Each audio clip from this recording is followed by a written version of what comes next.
Welcome to Home Practice. This is a seed on alternative ways of finding mobility.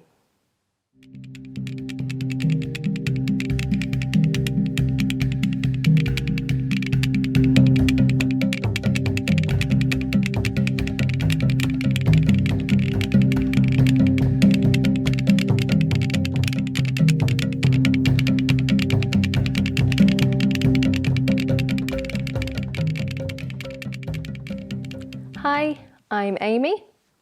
I have blue eyes. I'm about 5'6" and I'm wearing a peach vintage jumper. So this tutorial introduces a variety of techniques that work to improve range of motion and promote mobility. The tools can be incorporated into a daily practice and can help with body maintenance. Now, some of the terms I use might be unfamiliar, but don't worry, I'll offer a brief explanation, and then if you want more information or a more in-depth explanation, then if you look in the comments below, you'll see a link to a PDF of our language glossary, so do check this out. This session works with the mechanics of the body to hopefully improve range of motion, and we do this through integration and movement as opposed to static stretching. So the first thing we're going to explore is pandiculations, which is actually just a fancy term for yawning. And as opposed to static stretching, when we yawn, we first gently contract, or you might want to think of it as a squeeze in the muscles, and this sends sensory information to the brain. And then we slowly lengthen and then release or relax the muscles. So through involving the brain, you have the potential to reprogram the muscle. Now, I want you to try and find somewhere where you can have a lot of the surface of the body in contact with a floor or a wall or a table. So perhaps lying on your back, maybe having your back against the wall with your arms spread and your legs spread on the floor. Or if you're seated, what's quite nice is if you find a clear table and you rest the front of the body on the table with the arms outstretched. So take a moment if you need just to find your position, perhaps pause, and then join me on your surface. So I'm going to lie on my back. And if you're on your back, it's perhaps more useful to have the arms up on the diagonal like you're making a star shape. And then wherever you are, I invite you to close your eyes. Now the skill here is paying attention. So notice which parts of the body are in contact with the surface. Notice where there's space between the surface and your body. Maybe draw a map in your mind's eye of where you have contact and where you have space. And then just take a moment to notice how you feel here. We're then going to begin with our pandiculations. So we're going to work with the right upper part of the body and the left lower part of the body, so wherever that is for you. You're gently going to squeeze or contract, and then you're going to lengthen and reach. Maybe you find a yawn. Slow reach. And then relaxing, releasing the muscle. We're then going to take this on the other side. So this is actually a cross-lateral connection, which means you connect one side of the body on the diagonal to the other side. So this time the left upper to the right lower. So a gentle squeeze or contraction of the muscles, very gentle. And then gradually lengthening, reach. I always find a yawn here. And then a slow release, relax of the muscles. We're then going to take all 4 quarters of the body, right and left upper, right and left lower, and we're going to take a gentle squeeze or contract, and then reach, lengthen, extend, and then slowly, slowly relaxing, softening, releasing. And then again, just notice where you have contact with the surface, where there's space. Maybe revert back to that map that you made at the beginning. Perhaps you have a little bit more contact with the surface now. At this point, you can work with your eyes open or closed, and you'll hear the music increase in volume. And I just want you to explore a few of your own yawns or pandiculations. So finding that gentle squeeze, a slow reach, extend, and then relaxing, softening, and you can change your position. A slow contract,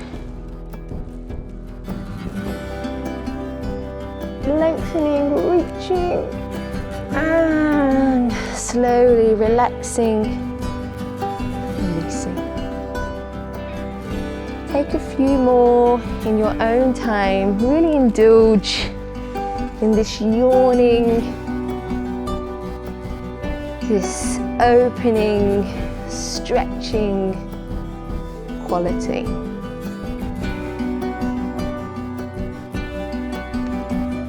And then bring yourself back onto your surface. So either lying on your back against the wall or on your table. And again, just notice your map. Has it changed? Where do you have contact? Where is there space? See if you can compare to the beginning.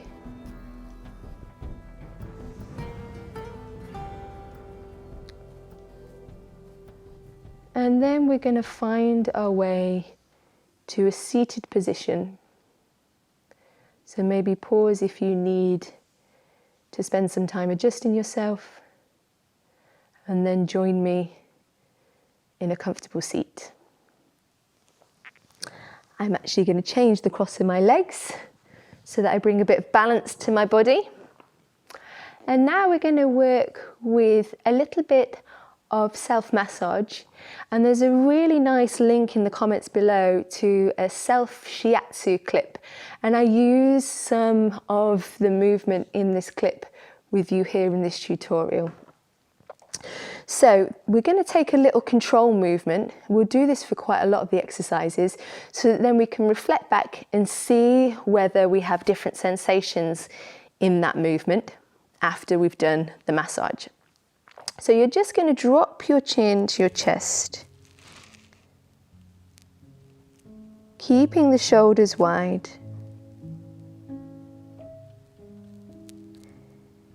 Notice how close the chin is to the chest,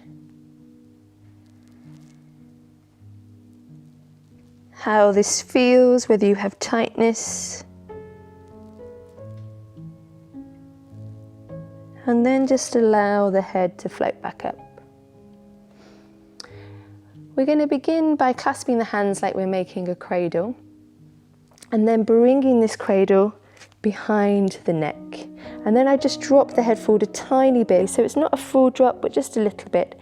And then you're going to press with the heels of the hands, which is this area here, on the back of the neck, around the side of the neck, maybe up towards the skull and down towards the shoulders. And I quite like a firm touch, but just notice what you prefer and work with your own body and preferences. and then bring the hands back to the front. And you're going to take the hands further apart so the fingertips are touching. And then same principle, bring them behind the neck. And this time you can lift the focus, and we're going to work with the heels of the hands into the front part of the neck and up into the jaw. But really be careful here, so don't squeeze the throat too much. We don't want to restrict our breath. And perhaps up into the jaw. Oh, it's nice in the jaw. And then let that go. You're now going to take a cup in one hand and rest the elbow of the opposite arm in that cup. And then you're going to hook those fingertips onto the opposite shoulder. You really want to keep this arm as relaxed and heavy as possible. We're then going to start up towards the neck on the trapezius muscle, close to the neck, so that big beefy muscle, and circle one way and then the other. And then gradually move that out towards the edge of the shoulder.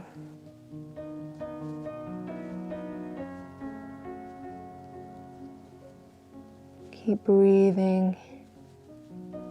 You might find a little knot. Perhaps you want to invest a little bit more massage at this point. So all the way out towards the deltoid. And then just rest a moment, and then we change sides. So let the weight of the arm hang, hook the fingertips. Oh, it feels good this side. And then working outwards. It's really hard for me to keep my eyes open while I do this kind of work. So if you want to close your eyes, feel free. And it helps you really focus on the sensations. Breathing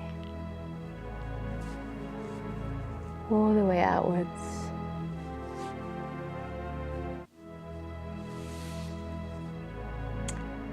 Then take a loose fist, and you're going to draw down and back on the diagonal on the side of the neck, and then find that bony part behind your ear. It's called your mastoid process.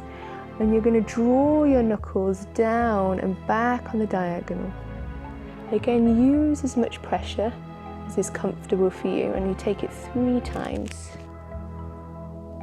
3. And then we do the other side. Down and out.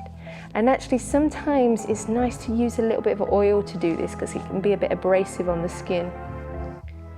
3 times either side. And then finally you're going to take 3 fingertips pointing in towards the center line on that mastoid process, and then keep that pressure as I turn the head away. 3 times again. Oh, this one feels glorious. And then the other side. 1, 2, 3. Now we go back to that movement that we had at the beginning. So just dropping the chin to the chest. And notice again how this feels, how close the chin is to the chest. How tight is the back of the neck in towards the shoulder and the thoracic spine. See if you can reflect back and compare the 2 sensations before and after. And then let the head float back up. So massage is a really useful tool to help release tension and improve mobility. And it's transferable all over the body, and something that I use quite a lot at the end of the day, as opposed to stretching actually. You can do it as well as stretching, but I prefer a little bit of hands-on or massage work. And if you've been sitting at a computer all day, it's a great thing to incorporate into your daily life. So now I'm going to bring myself to a more upright position, so I have a little bit more mobility in my arms and shoulder, because now we're going to work with shoulder mobility and shoulder function. A lot of this material has been really inspired by Zed Health, so I encourage you to go to YouTube and have a look at some of their videos. And if working with the shoulder isn't interesting for you and you'd rather work with the lower body, then in the comments below, I've included a link to a video that works with the hips with a similar content. So please check that out. So we're going to begin by taking 3 control movements again. So then we can reflect back and check whether we have an improved range of motion. So the first thing we're going to do is place the thumb on top and bring the arm shoulder height, and we're going to test adduction and abduction. So bringing the arm across the body, don't twist the body, and then bringing the arm open. Again, don't twist the body, keep the body stationary. You're just working with the shoulder. Test that a couple of times. And let that go. You're then going to turn the arm outwards with the thumb pointing up, and you're going to test range of motion. So bringing the arm up towards the ear. So not only consider how far it goes, but consider the quality, so whether it feels a bit sticky. And then finally, we're going to work with like a cactus arm, so elbow, shoulder height.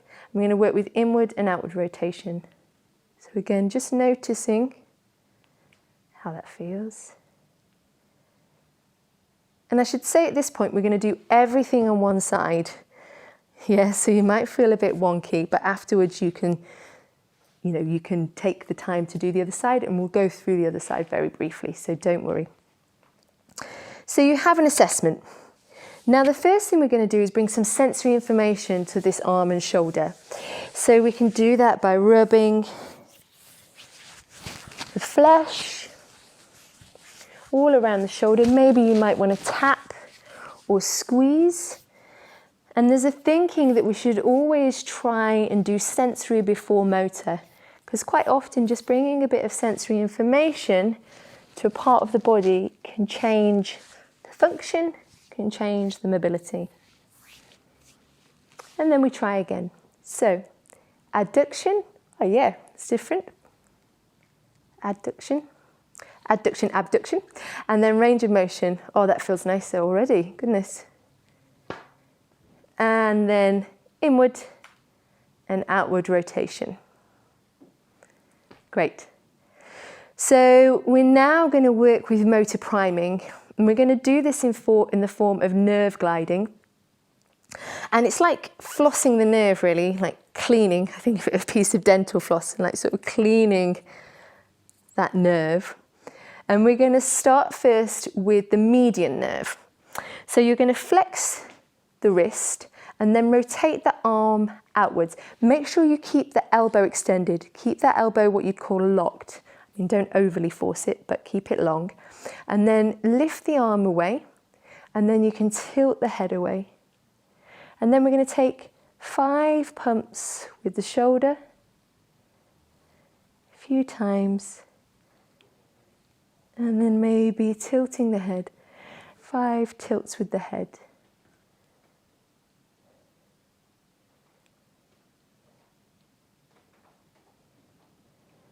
It's important for me to say at this point that you'll feel a tingling sensation. You want to make sure that if you're thinking about it from a level 1 to 10, 10 being very extreme and 1 being quite subtle, that you are at about a level 3, so that after you've finished the nerve gliding, the sensation will dissipate quite quickly. We're then going to check again.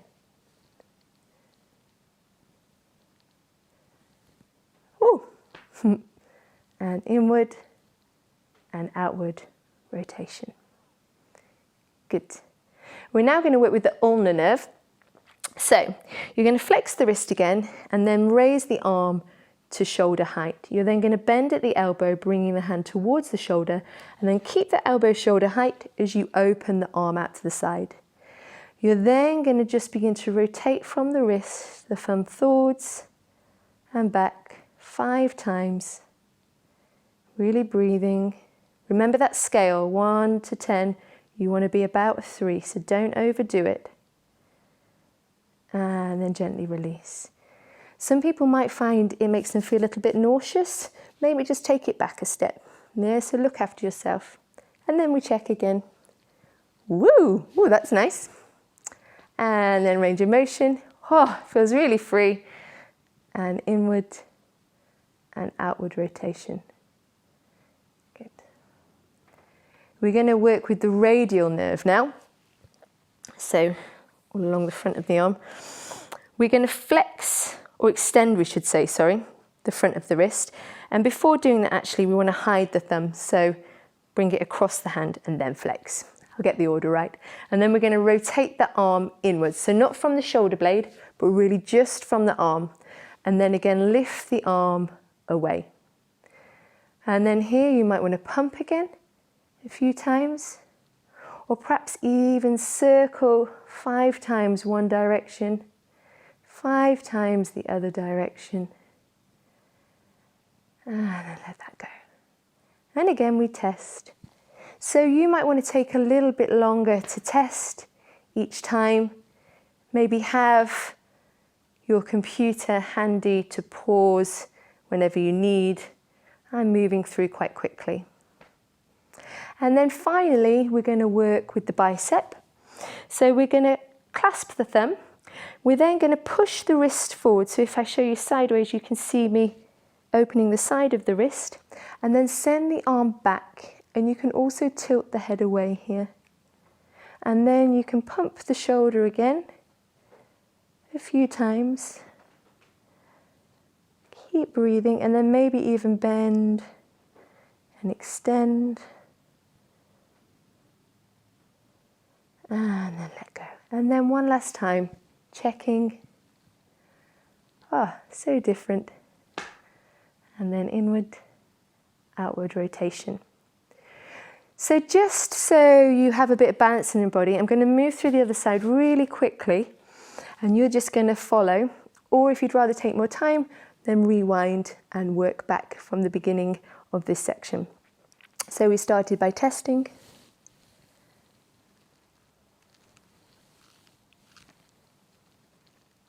And then thumb out.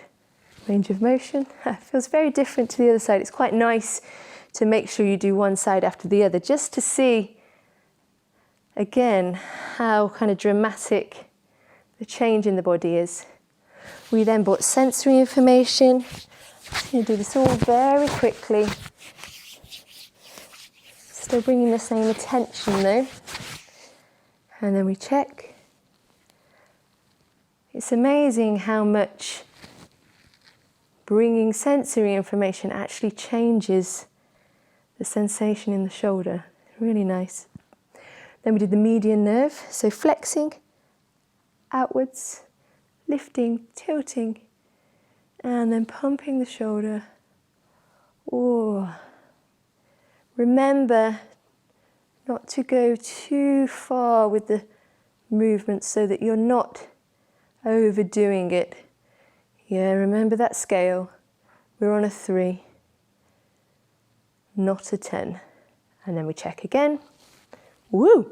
Ooh, that one's nice. I really surprise myself with these things as well. Great. And then we worked with the ulna, flexing, shoulder height, bending, opening, and then just rotating, breathing.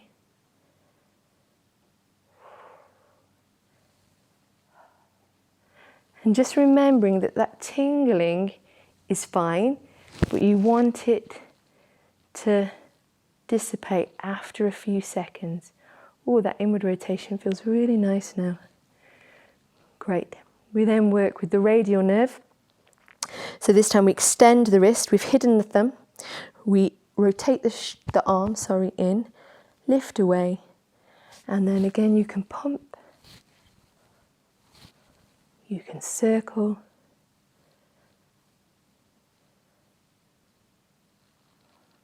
Test again. Whew. And then finally we work with the bicep nerve, clasping the thumb, opening the side of the wrist, taking the arm back, tilting the head away, pumping the shoulder. Maybe bending, extending. And then finally, your tests. Great, new shoulders for you. Maybe take a moment if you need. Pause if you want a little break. So we're now going to work with reaching 2 points of the body away from each other, and we're going to always use at least 2 planes. And by planes, I mean the horizontal plane, which is this plane, the vertical plane, which is this plane, and then the sagittal plane, which is this plane. And people often attach an image which might be useful for you. The images I like are for the horizontal plane, table, for the vertical plane, door, and for the sagittal plane, wheel. I can also show that sideways. Yeah? So we're going to work with a control movement again, just to help us assess whether this is working for us, whether something interesting is happening. And perhaps it's useful for me to say that this is my own research and my own kind of development. So I'm really interested in your feedback. If this is something that's really confusing or not working for you, then please let me know. And if you have any ideas for this kind of method, I'd be really interested to hear that. So we're going to start by clasping the hands and bringing them behind the head. This is our control, and we keep the elbows really wide, and perhaps I show you sideways. And then either just rocking the head back into the hands using the weight of the skull in the hands, or if you have it available, also sending the pelvis forward. And just notice how this feels. Try and relax the back of the neck, and then gently come back up. If you're rocking the pelvis forward, if you have any pinching in your back, you've gone too far. So just notice that sensation. Where do you feel tightness? And then bring yourself back. Now I'm going to shift one side back in space. It's not necessary, but I'm working with the knee reaching down. But if you'd rather, or it's more appropriate, work with the pelvis reaching down. So it could be having your center on top of yourself, pelvis reaching down, or ribs reaching down, or anywhere that's available to you. I'm working with the knee. And then the same knee that's back, or pelvis, or rib, side of the ribs, I'm going to take that wrist over the body. So I'm going to reach the knee down as I reach the wrist over, and then come back. And then again, reach the knee down. Really see those 2 points reaching away, and back. Breathe. Maybe you want to think about that yawning sensation that we used at the start. And back. And then we take the same on the other side. So, finding where it is you're reaching down, and then reaching the wrist over. Maybe you're not working with the wrist, maybe you're working with the elbow, or even higher up in the arm. And take the same amount of times each side, reaching the knee down, reaching the wrist over, and back. And then cupping the hands, taking your control, and just noticing whether it feels a bit more free. Maybe rocking the pelvis forward. Just notice if you have a bit more space. And come back. You might find that this doesn't work for you, and that's totally fine. It's just really good to notice and play, and perhaps already you have a translation that would work better for me. So perhaps take a moment to explore that now. We're going to work with the second one, and our control for this is simply a rotation of the head side to side. And just notice the quality and sensation of this movement. We're then going to reach the shoulder down as we reach the jawbone up on the diagonal. So the head's tilting away. So we reach the shoulder down, jaw up on the diagonal. Shoulder down, jaw up. Shoulder down, jaw up. I love that one. And then other side. Shoulder down, jaw up. You may look a little strange, don't worry. Just think about those 2 paces reaching away. Think about the angles of the reach. And back. And then again, taking that movement. Again, notice the quality. So sometimes when I move my neck, it feels almost a bit like gristle. So see whether that feeling has changed. And back to the center. The final one we're going to explore today, our control movement for this, is going to be taking hold of the wrist, bringing the arms alongside the ears, but keeping the ribs down.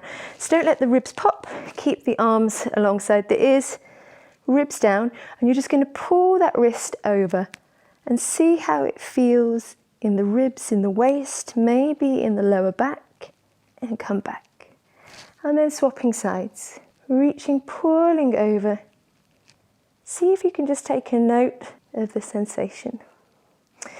Then if you're working in the legs, it's perhaps nice to destabilize by crossing one leg over the other. Or you can cross your legs if you're seated as well, totally fine. You're then going to either reach the pelvis or the ribs sideways in space. So either working with the ribs or the pelvis, and then you're going to take the same elbow or side of the ribs, is going to reach forward and diagonally across in space. So we don't hold, it's like we almost reach our maximum and come back, like elastic. Almost reach the maximum and come back. And the shape and the aesthetic doesn't matter. It's really thinking about those 2 points. Other side. Side with the pelvis or the ribs, across on the diagonal with the elbow. Side with the pelvis on the ribs. If you feel really unstable, then you can place 2 feet down or uncross the legs if you're seated. Great. And then we take last time. Oh, it definitely changes for me. Just notice if you have any difference. Now the music is going to come through a bit louder, and I just want you to find a few of these for yourself. So really be clear, pick a point on your body. So just finding your own, where can you find those 2 points, be really specific, 2 or 3 points reaching away. Keep breathing.